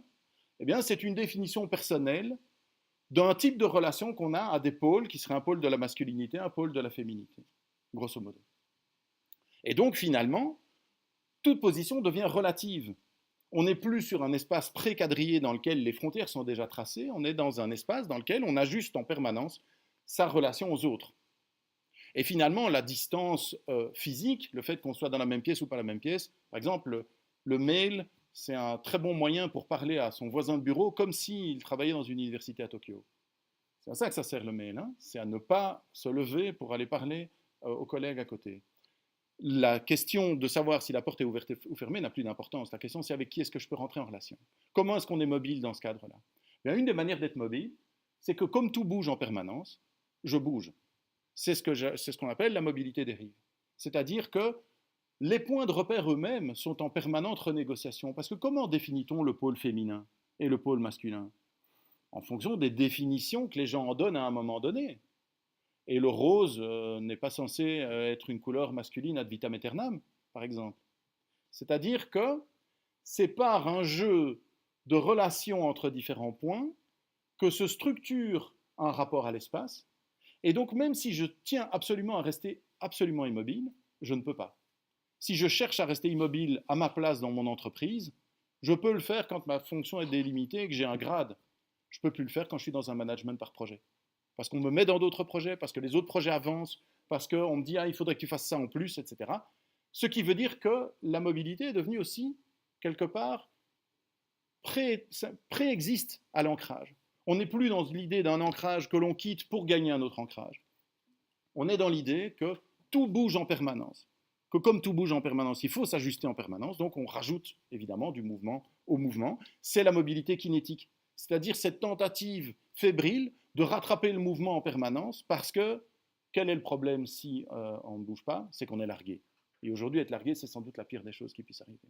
C'est-à-dire qu'on est dépassé, c'est-à-dire qu'on est distancié dans un monde hyper concurrentiel où tout est innovation, où tout est changement en permanence. Si je dis, mais en fait, moi je suis ingénieur, donc j'ai mon titre d'ingénieur. Maintenant, je veux qu'on me foute la paix. Ben, dans 10 ans, je ne suis plus ingénieur. Parce que tout le monde va dire, mais c'est pas un ingénieur qui ne sait pas faire ceci, qui n'a pas étudié ça, qui ne sait pas recycler dans cela, qui n'a pas compris que maintenant on faisait autrement, ce n'est plus un ingénieur. Ce que je veux dire par là, c'est que occuper par exemple une position sociale, eh bien c'est devenu quelque chose d'impossible si l'idée c'est de dire j'ai conquis une position, je suis arrivé. Et là, c'est quelque chose d'intéressant. Il fut un temps où, à un certain âge, 35 ans, 40 ans parfois, on pouvait dire je suis arrivé. On était arrivé, par exemple, on était devenu prof titulaire, et là on était arrivé, c'était bon. On pouvait travailler à son grand œuvre, qu'on publierait 2 ans avant sa retraite, et ce serait un énorme bouquin, et on serait arrivé et on aurait publié son grand œuvre. Aujourd'hui, plus personne n'arrive, parce qu'il n'y a plus nulle part où arriver, parce qu'il n'y a plus d'ancrage, et que tout bouge tout le temps, et donc on peut être dépassé en permanence. Dans ce contexte-là, puisque tout bouge tout le temps, et que la mobilité est devenue une sorte de nécessité, eh bien, on est en train de passer de la description d'un rapport à l'espace-temps et d'une description de ce que c'est la mobilité à une injonction à la mobilité. C'est-à-dire que de la même manière qu'autrefois, il fallait appartenir à un jeu de frontières, il fallait avoir un ancrage, c'était obligatoire. De la même manière aujourd'hui, il faut bouger, c'est obligatoire. Pourquoi? Parce qu'être immobile, c'est contre-productif, voire c'est moralement répréhensible. Donc on est en train de passer de la description à la prescription, et ça c'est la partie du travail qui consiste à décrire le type de rapport à l'injonction mobilitaire que nous pensons voir émerger aujourd'hui. Décrire et prescrire, ce sont deux choses qui vont ensemble. Selon la manière dont je vais décrire le monde, forcément, quand je vais vouloir le régir, quand je vais vouloir le diriger, le mettre en ordre, dire ce qui est bon et mauvais, ce qu'il faut faire, ce qu'il ne faut pas faire, forcément, je vais me retrouver dans un rapport nécessaire entre la description et la prescription. Quand on dit, mais il n'y a pas de séparation claire entre les hommes et les femmes, quand on dit ça, ça devient difficile après de dire aux gens, vous êtes obligés ou d'être absolument un homme ou d'être absolument une femme. Ça devient compliqué. Ce qu'on a essayé de faire, c'est de formaliser ce qu'on a appelé un idéal mobilitaire et en analyser les usages, ce sur quoi je m'attarderai moins. En gros, on a mis au point une grammaire assez simple, vous voyez, qui repose sur 4 impératifs: activité, activation, participation et adaptation. C'est quoi l'impératif d'activité? C'est l'injonction à l'activité constante. C'est la prohibition du repos. Qu'est-ce que vous faites quand vous croisez quelqu'un dans un couloir? Vous dites « Comment vas-tu » et il vous répond « Je vais bien, mais je suis surchargé ». Tout le monde dit ça. Qu'est-ce que vous faites quand vous écrivez le rapport annuel de votre labo? Vous écrivez « Nous sommes terriblement productifs, nous n'arrêtons jamais, nous sommes surchargés ». Qu'est-ce que vous faites quand vous avez des enfants? Vous trouvez que l'école c'est bien, mais qu'il faut faire un sport, qu'il faut apprendre une langue, que ça serait quand même pas mal aussi, un peu, de ne pas être inactif. Tu t'embêtes le samedi après-midi, ben je vais te mettre au foot en plus, etc., etc. Qu'est-ce qu'on fait quand quelqu'un accède à la retraite? On lui dit, bon, et donc maintenant, qu'est-ce que vous allez faire? Et s'il répond, mais en fait, je vais justement rien foutre, parce que j'ai trop fait dans ma vie, vous dites, ça, c'est pas être un senior actif. C'est un peu nul, quoi. C'est-à-dire que cette injonction, c'est une injonction à une activité constante, quelle qu'en soit la nature, qui donc n'est pas limitée, par exemple, au monde de l'entreprise, où il y aurait un impératif de productivité, où on comprend qu'on dise aux gens, bon, On n'est pas là pour chômer. Non, non, c'est une éthique, si vous voulez. Cette activité, elle doit être constante et l'outil privilégié de ça, c'est le monitoring. Le rêve, c'est la donnée en temps réel, bien entendu. C'est pas faire un petit sondage de temps en temps, c'est avoir des stats constamment. Quand vous allez courir maintenant, vous courez pas juste pour courir, vous courez avec un appareil de monitoring qui, à la fin, vous permet de publier sur les réseaux sociaux, pour faire la démonstration de votre activité fébrile, qui dit, vous êtes passé par là, vous avez tel dénivelé, vous avez fait une pointe à autant, vous êtes descendu à autant, vous avez brûlé autant de calories. C'est un monitoring. Cet appareil-ci est un appareil de monitoring constant. Pourquoi? Parce que chaque fois que vous changez de borne, c'est enregistré quelque part et ne vous inquiétez pas que l'État saura où retrouver les données quand il en aura besoin. Parce que les sociétés commerciales qui vous vendent les services savent aussi où vous êtes, etc. etc. C'est-à-dire qu'on est passé de l'ère du « faites un rapport de temps en temps » à l'ère du « on va vous suivre en continu ». Par exemple, c'est la différence entre « présente-toi toutes les semaines pour un test d'urine à la police » et « voilà un bracelet électronique, on saura toujours où tu es ». C'est la différence entre les deux. Évidemment, ça débouche sur quoi? Sur une stigmatisation des inactifs. J'en parlais par exemple tout à l'heure à propos des chômeurs. Mais l'activité qu'on vous demande de développer, est-ce que c'est une obéissance à un jeu d'ordre, par exemple? Dans l'entreprise qui fait du management par projet, est-ce qu'on vous dit, voici une série de consignes, comme ça vous savez où mettre le cachet sur le bordereau rose? Non, évidemment. Ce qu'on vous demande, c'est de vous activer, c'est-à-dire d'être autonome dans votre activité. Vous devez être au principe de vos propres mouvements. Et l'activation, c'est une projection, c'est-à-dire vous faites des projets.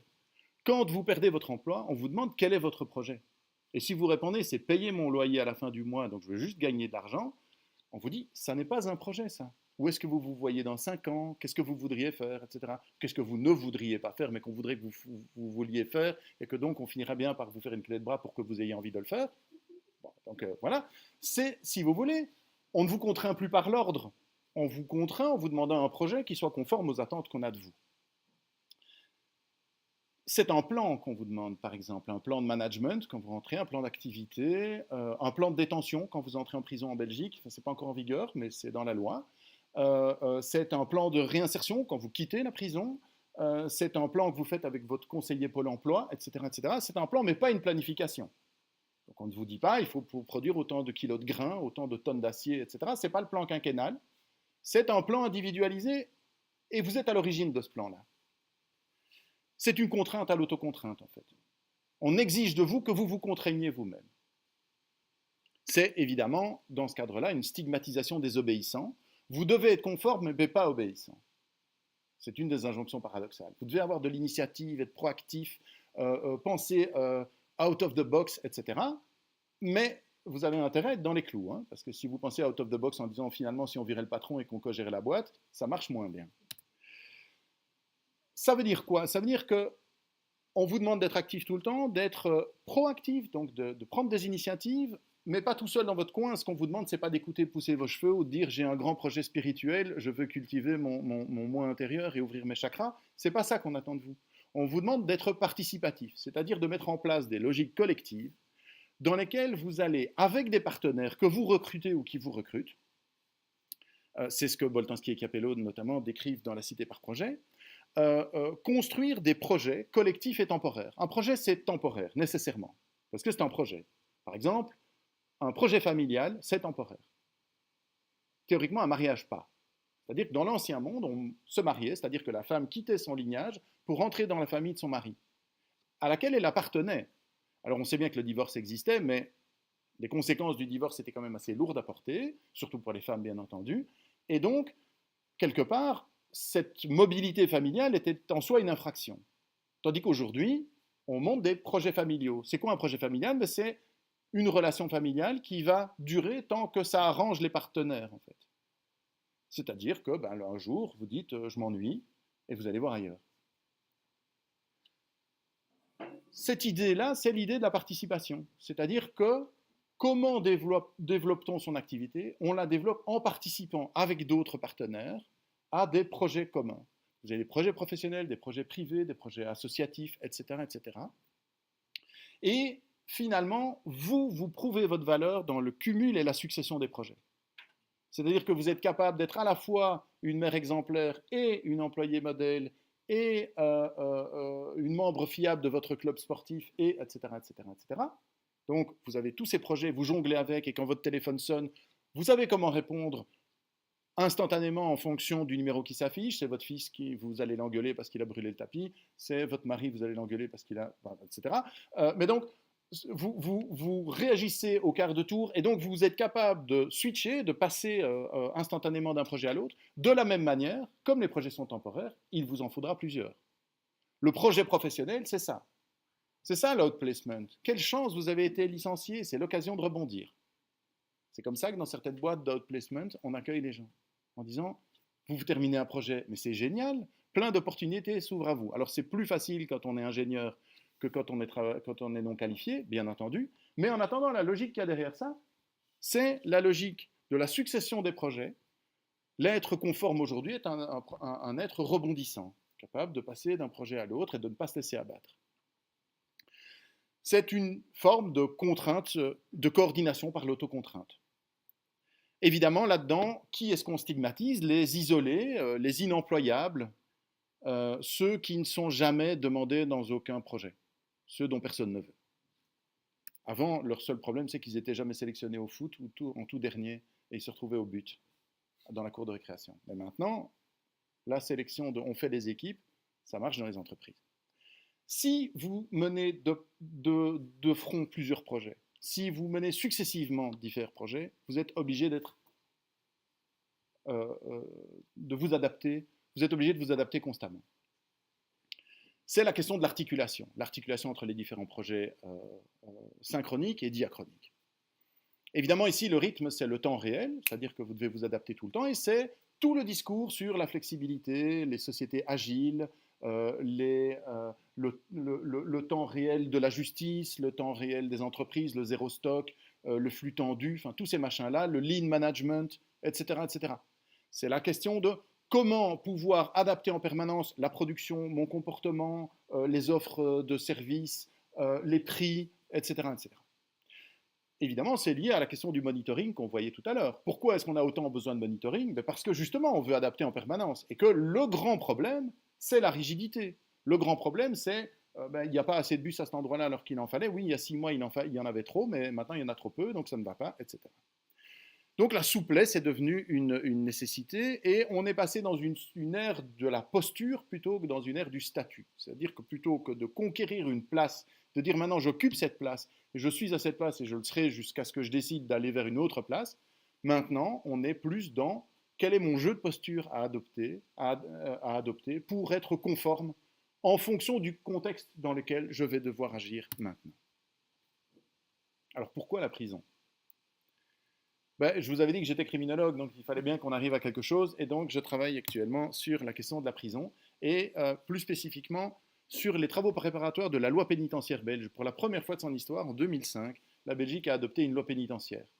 On y a réfléchi longtemps, comme vous voyez, on existe depuis 1830, et jusque-là, c'était un fatras de directives administratives, etc. Et donc là, ils ont nommé une commission d'experts qui a accouché d'un rapport gigantesque, et une loi pénitentiaire dont la suite a été adoptée en 2005. L'idée, c'est de régler l'ensemble de ce qui se passe à l'intérieur de la prison. Le régime carcéral, les visites, la discipline, les recours des prisonniers, la cantine, le travail, enfin, tout ce qui va se passer à l'intérieur.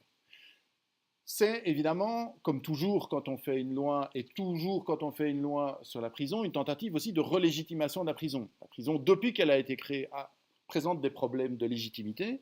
Dans une société qui dit que tout le monde est libre, dire sauf toi, toi et toi, vous serez dans une cellule de 9 mètres carrés ensemble, c'est toujours compliqué à justifier. Donc il y a toujours eu une entreprise de légitimation très importante de la prison. C'est pour ça que c'est un domaine intéressant à observer. Comment justifie-t-on la prison à chaque époque? Et la prison aussi a cette particularité qu'elle a fait la démonstration de son échec depuis au moins, j'allais dire le jour où elle a été créée, mais on va dire au moins 120 ou 140 ans. Ça veut dire qu'on sait que ça ne marche pas depuis plus d'un siècle.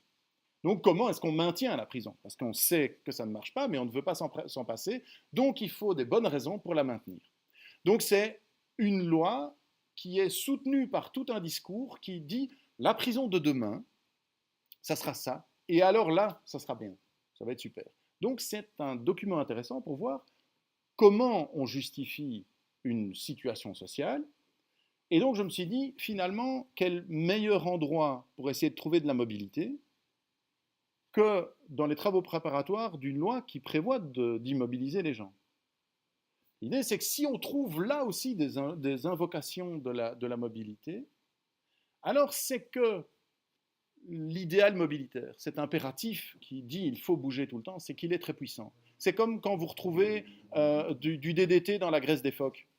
Les phoques, ils ne vivent pas dans des champs sur lesquels on épandait du DDT dans les années 60. S'il y en a dans la graisse des phoques, c'est qu'il y en a partout. Si on arrive à justifier la prison au nom de la mobilité, alors c'est que ce registre de la mobilité est devenu extrêmement puissant et peut tout justifier, ou en tout cas énormément justifier, jusqu'au fait de mettre des gens derrière une porte blindée. C'était le pari de départ. Alors, l'idée, c'est que on part d'un imaginaire de la prison qui est celui de l'immobilisation pénible, c'est-à-dire faire mal aux gens en les immobilisant. Dans une société qui dit au XIXe siècle, la première richesse, la première valeur, c'est la liberté. N'oublions pas que le XIXe siècle, c'est l'ère des sociétés libérales. On libéralise le commerce, on supprime les différences d'ordre sociaux, etc., etc. On dit aux gens, entreprenez, soyez libres, on leur garantit des libertés fondamentales, et on dit, mais quand on devra vous faire souffrir, on vous privera de ce qui vous importe le plus, à savoir la liberté. Donc il y a un enfermement qui est à la fois un enfermement physique, mais aussi un enfermement social. Parce que la prison coupe la relation au monde. Elle ne fait pas que vous empêcher de bouger. Vous n'êtes pas attaché à un fer dans votre appartement. Vous êtes mis à part dans une enceinte fermée qui, généralement, en plus, est retranchée en périphérie de la ville, dans un endroit difficilement accessible. C'est vrai que dans l'ancienne définition. Bien sûr. Ici, on parle de la prison du XIXe siècle. L'idée qu'on peut se faire de la prison au sens classique du terme, effectivement. Aujourd'hui, justement, ça a fort changé. C'est aussi une institution qui repose entièrement sur des frontières. Classification des détenus,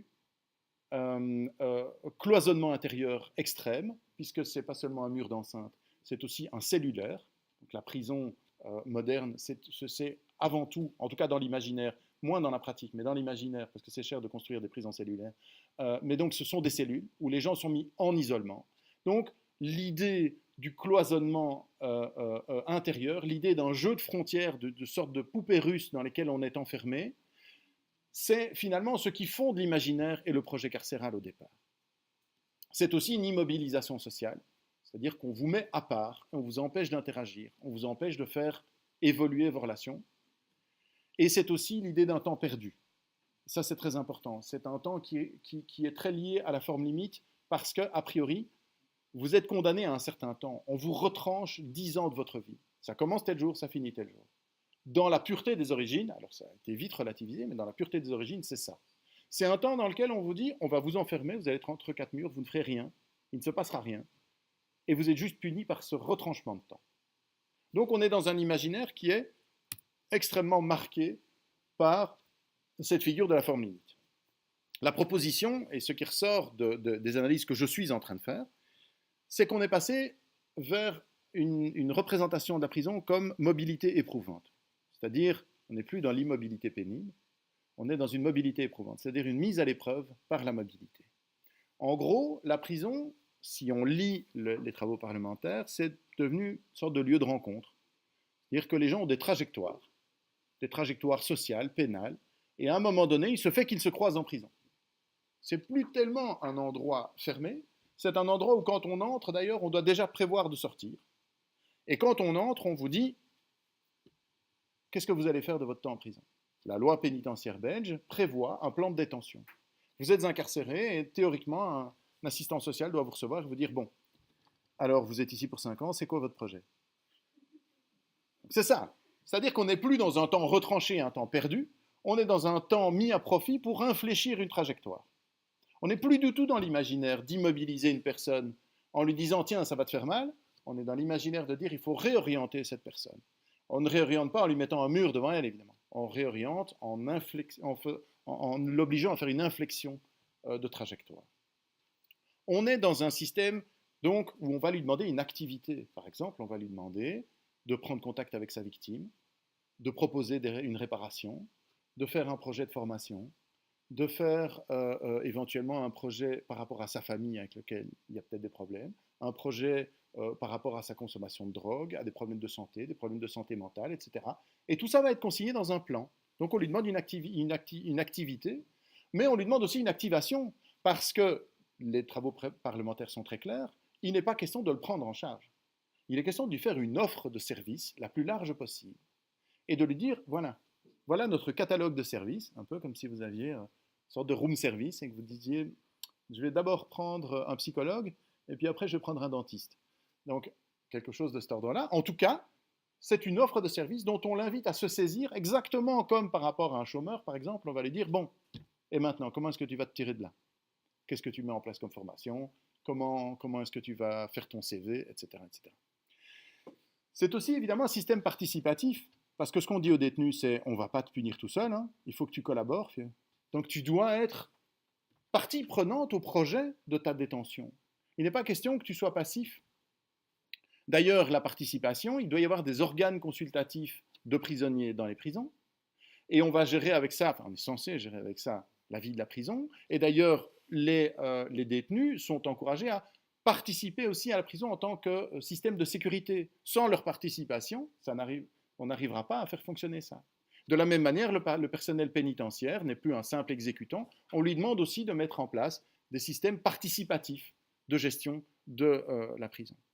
Et l'adaptation dans cette histoire, ben c'est ça, c'est l'idée que cette peine de prison, finalement, qui avant était une peine standard, il n'y a pas plus standard qu'une cellule de prison, et il n'y a pas plus standard que 10 ans. Quand on disait, toi et toi, vous allez faire 10 ans, dans les cellules voisines, a priori, ils avaient exactement le même traitement. Mais avec ça, avec un plan de détention, ils n'auront pas les mêmes parcours. Ils auront des inflexions de trajectoire différentes. Et d'ailleurs, ils sortiront tous les deux anticipativement, avec des mesures de suivi, de nouveau, qui répondent aux mêmes critères, et qui sont des mesures de suivi individualisées, des bracelets électroniques, mais aussi des suivis thérapeutiques et d'autres formes d'accompagnement pour l'emploi, pour trouver un logement, pour se rabibocher avec sa famille, pour continuer des processus réparateurs vis-à-vis des victimes, etc., etc. Oui. Ça ressemble un peu au camp de rééducation qui existe dans certains pays. Alors, on n'est pas obligé d'aller au camp de rééducation, on peut voir ce qu'on a fait avec les délinquants malades mentaux pendant le XXe siècle. C'est-à-dire que le camp de rééducation, finalement, c'est le même principe. C'est un individu n'est pas conforme, et donc on va le rééduquer pour qu'il redevienne conforme. Ah ben, c'est pas du tout ça. Parce qu'en fait, dans le cadre de la prise en charge d'un individu non conforme, il y a quelque part un expert qui diagnostique la non-conformité. Ici, dans les travaux préparatoires, ils disent, on ne va pas régler les problèmes des gens. C'est trop ambitieux, ça. On n'a pas la capacité de réformer l'individu. On veut juste l'aider à se réinsérer et à redévelopper des capacités à interagir en société. Or, ce qui se passait par exemple dans ce que nous on appelle les établissements de défense sociale en Belgique, mais qui sont des hôpitaux psychiatriques pour délinquants malades mentaux, c'était qu'il y avait un médecin et on posait un diagnostic et on disait voilà la maladie à traiter, quand elle sera traitée, la personne pourra sortir.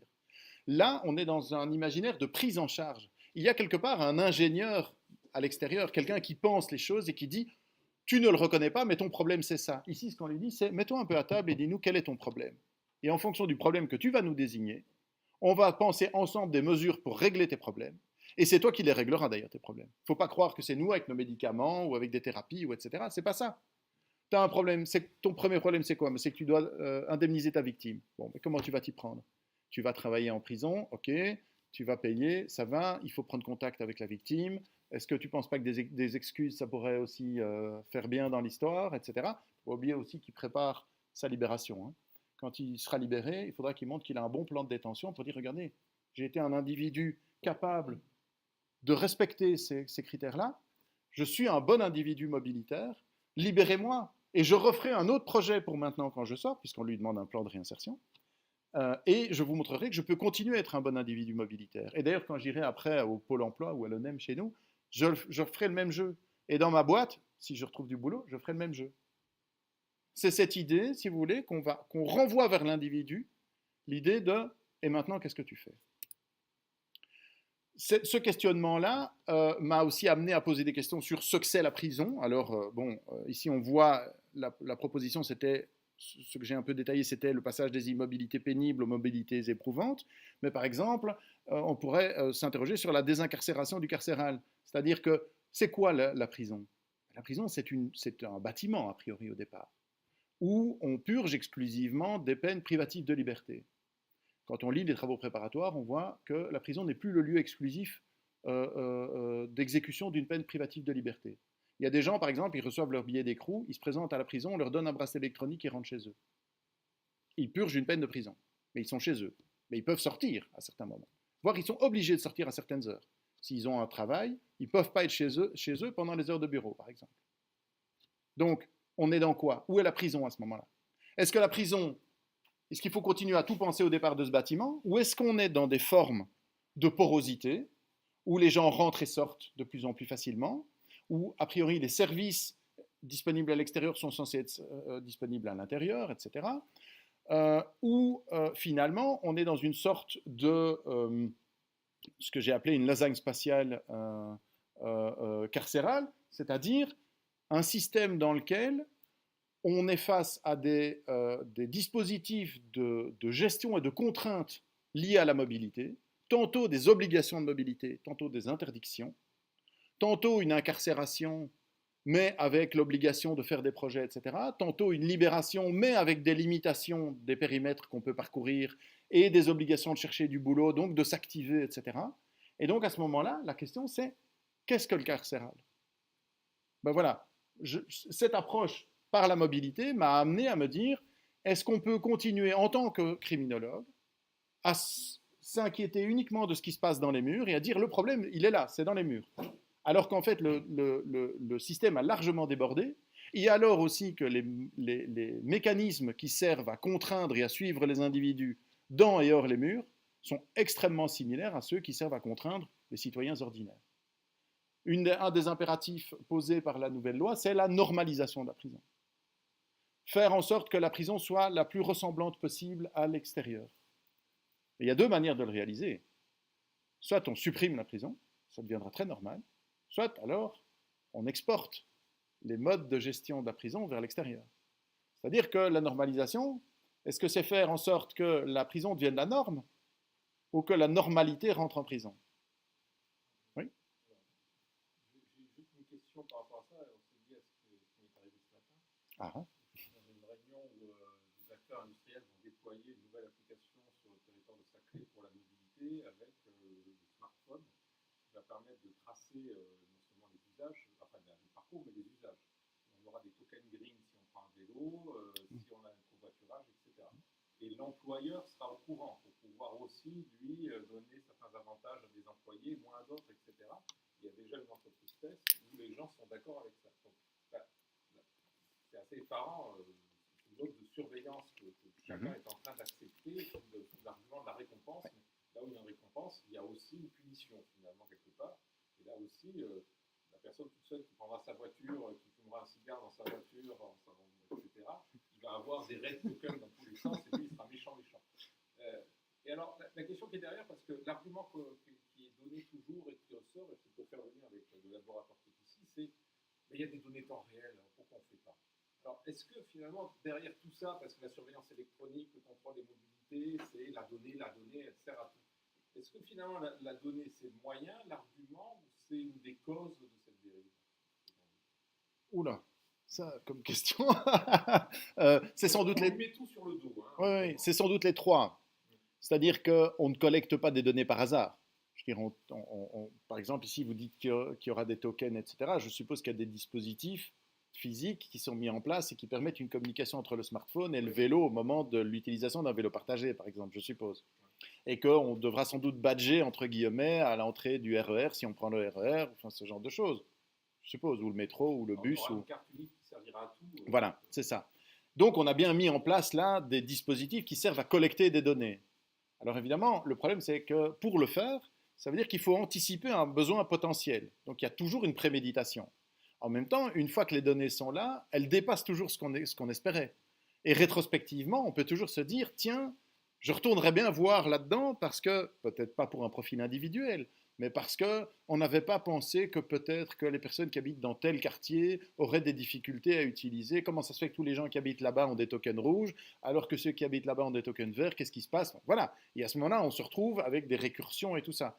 Et donc, à partir du moment où c'est disponible, on est de plus en plus tenté d'en faire quelque chose. Et là, ça voudrait dire que finalement, ces discussions, alors c'est parce que les décideurs finalement n'avaient pas entre guillemets ça en tête, ou que c'était pas dans le schéma d'évolution de la société, mais que cette arrivée de la place de la donnée a changé ça, ou est-ce que finalement ça a toujours été un peu présent, mais impossible, parce que justement, vous le disiez tout à l'heure, il y a des choses où on voyait les gens une fois par semaine pour leur demander, et finalement ça a libéré quelque chose qui était déjà dans la société, ou est-ce que c'est...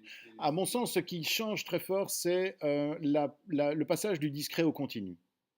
C'est-à-dire que tant que le contrôle dépend de moyens humains, on est nécessairement dans du discret. C'est-à-dire qu'à un moment donné, il faut aller se tamponner, il faut aller faire un truc. C'est le cas, par exemple, pour le contrôle des détenus quand ils sont en libération conditionnelle. Pendant longtemps, on leur dit, tu dois voir ton assistante sociale toutes les semaines, ou tu dois te présenter au commissariat pour un test d'urine, ou tu dois te présenter chez ton psy et tu devras faire remplir des attestations. Continue de le faire, bien entendu. Ce qu'amène le bracelet électronique, c'est de la donner en continu. Surtout quand c'est un bracelet GPS. Là, on peut tout le temps dire où le gars se trouve. Et là, on passe dans autre chose. Et là, la technologie, elle est indiscutablement quelque chose qui ouvre des nouvelles portes. Il y a un autre élément, je pense, c'est que dans le monde dont je parle, je pourrais difficilement parler évidemment pour cette entreprise qui développe ça, parce que c'est un monde qui m'est relativement étranger, mais dans le monde dont je parle, on est face à une situation particulière. La mobilité est depuis toujours identifiée comme la liberté. Si on est mobile, alors on est libre. Pourquoi? Parce qu'on vient d'un monde dans lequel la mobilité était compliquée, elle était empêchée dans beaucoup de cas, et on enracinait les gens de force. Et donc quand on bougeait, ça veut dire que soit on s'était affranchi, soit qu'on avait été affranchi des contraintes, mais dans tous les cas, c'était un signe de liberté plutôt. Et aujourd'hui, on pense comme ça à la surveillance électronique, en se disant finalement, le mal c'est la prison, et c'est vrai, la prison c'est un système extrêmement problématique, mais comme le bien c'est la mobilité, dès que quelqu'un est plus mobile qu'en prison, c'est formidable.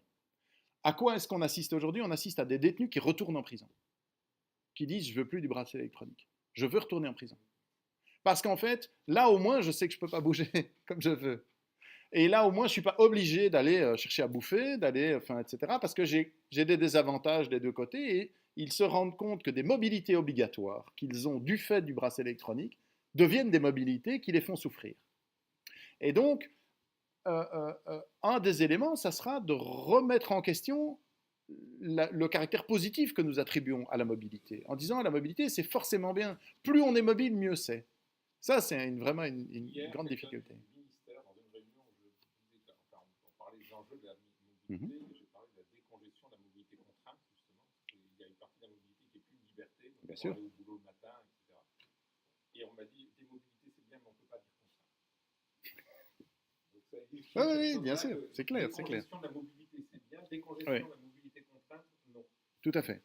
Ça met le doigt sur quelque chose, et en effet, cette notion de mobilité, c'est la liberté, c'est encore un facteur, même modèle sur quand on parlait de l'énergie, et que en fait le diesel c'est pas bien mais le kérosène c'est plus cher parce qu'on est dans ce modèle là aujourd'hui, et la question peut être posée de dire mais pourquoi quelqu'un qui prend sa voiture diesel pour aller au boulot c'est un méchant et quelqu'un qui prend l'avion pour aller aux Seychelles c'est un gentil? Et on m'a dit parce que prendre l'avion c'est encore un des derniers refuges de l'émancipation de l'individu, voilà.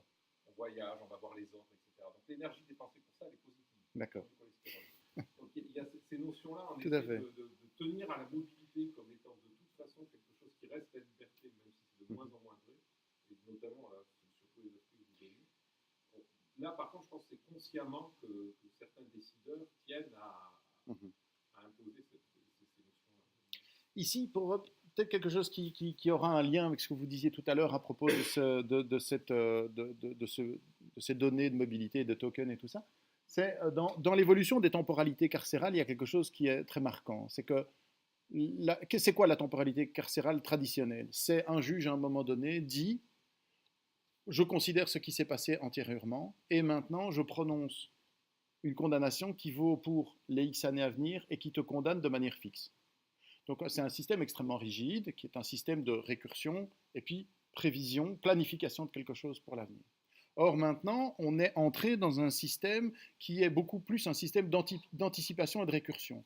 La condamnation, finalement, c'est plus si important que ça. Elle est nécessaire, heureusement quand même encore, mais elle ne contraint pas l'ensemble du déroulé ultérieur. C'est-à-dire qu'elle ne prévoit pas ce qui va se passer après.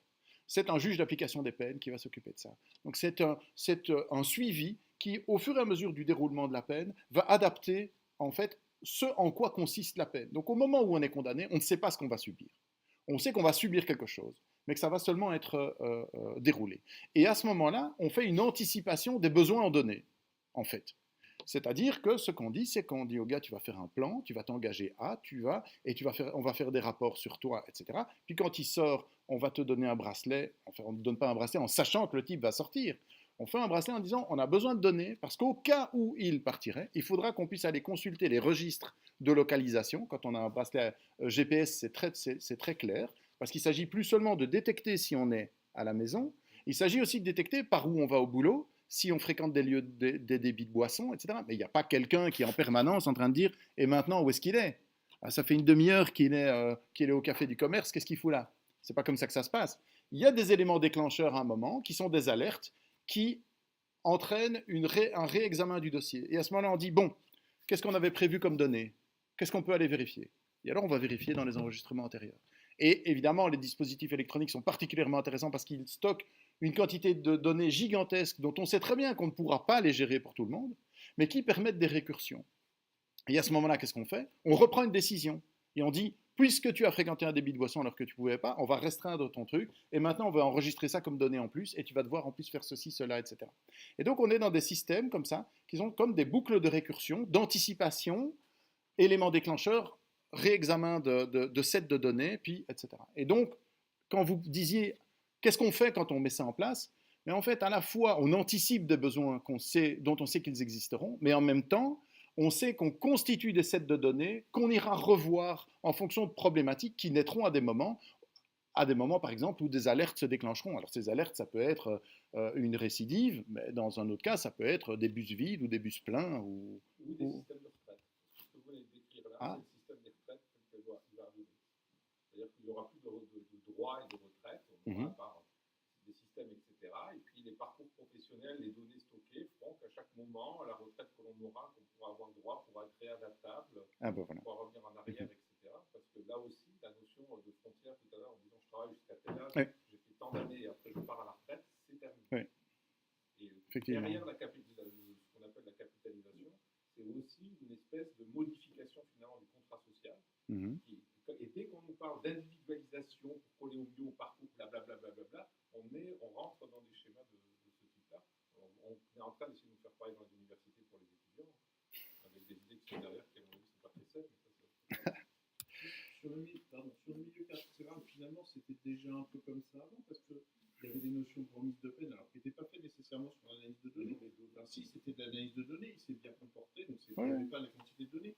Donc le principe était déjà là, de dire la peine va évoluer en se réduisant, en tout à fait. Voire en se durcissant, en allant au NIOUF pendant quelques temps. Et donc finalement, ce système-là était déjà présent. Alors c'est sûr que maintenant, comme il y a beaucoup plus de données, on a beaucoup plus de choses sur lesquelles on peut jouer le jeu, mais finalement, est-ce que c'est vraiment différent? Oui, en fait, ce qui est différent, c'est de nouveau la même chose, c'est-à-dire comment se représente-t-on la prison? C'est-à-dire qu'avant, on représente la prison comme fermée, mais comme on est bien obligé, on l'ouvre et on fait sortir des gens. Alors que maintenant, on la représente comme ouverte, et on dit une prison fermée, ce serait ça le problème. C'est ça qui m'intéresse en fait. C'est pourquoi à un moment, quand on veut dire vous inquiétez pas, ma prison est super, on dit regardez comme elle est fermée, regardez comme elle est cloisonnée, personne ne peut parler à personne, c'est formidable. 19e siècle, c'est ce qu'on nous vend. On nous dit alors là, question contacts sociaux, ça sera zéro. Et aujourd'hui, dans les travaux parlementaires, à toutes les lignes, on dit il faut préserver les relations sociales.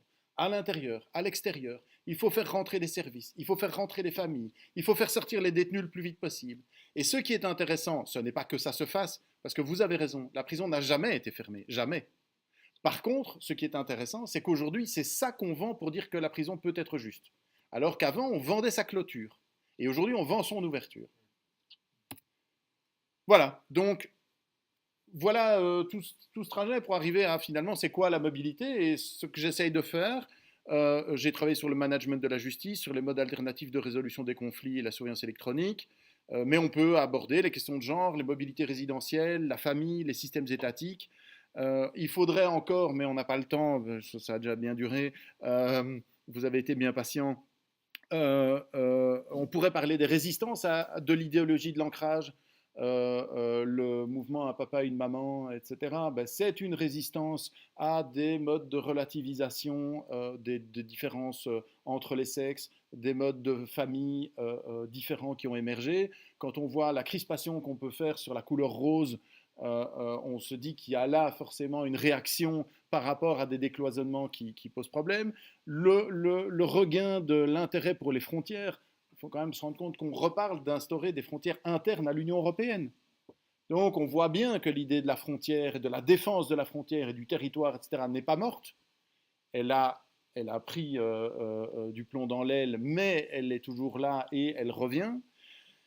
La conclusion à laquelle moi je voudrais arriver, c'est que évidemment les pratiques de mobilité évoluent, mais je crois qu'un des éléments importants à garder à l'esprit, c'est le sens qu'elles ont. C'est-à-dire la place qu'elles tiennent dans des systèmes symboliques, l'importance qu'elles ont dans des jeux de normes, et aussi l'évolution de la façon dont on distingue le mobile de l'immobile. Qui est mobile et qui est immobile? Qui va être reconnu pour ses mobilités? Qui ne le sera pas? C'est ça aussi des enjeux. Qui aujourd'hui va pouvoir prouver aux yeux de tous qu'il est bien un individu conforme à l'idéal mobilitaire et qui ne le pourra pas? Le chômeur qui fait 1h30 de bus pour aller faire un mi-temps dans un carrefour, on ne lui dira pas « c'est merveilleux, tu es un individu mobilitaire, comme c'est formidable ». Le cadre qui va 3 jours par mois en Californie au siège de sa boîte, on lui dira « quelle vie passionnante tu mènes, tu es un formidable individu mobilitaire ». Donc voilà. De la même manière, on pourchassera le chômeur parce qu'il est dans son canapé, mais le rentier, par exemple, ça ne dérangera personne qu'il soit dans son transat. Donc, la question aussi, derrière ça, c'est pas de dire c'est bien, c'est mal, c'est aussi la question des usages sociaux qui sont faits de ces catégories-là. Et donc ici, c'est une tentative de proposition d'éléments pour essayer de mettre en ordre ces choses-là. Alors évidemment, tout est discutable, hein, et c'est pas forcément convaincant, mais bon voilà, ça paraîtra dans un bouquin aux éditions de la Sorbonne en janvier. Voilà, je vous remercie. Et la présentation sera sur mon site. Soyons mobiles.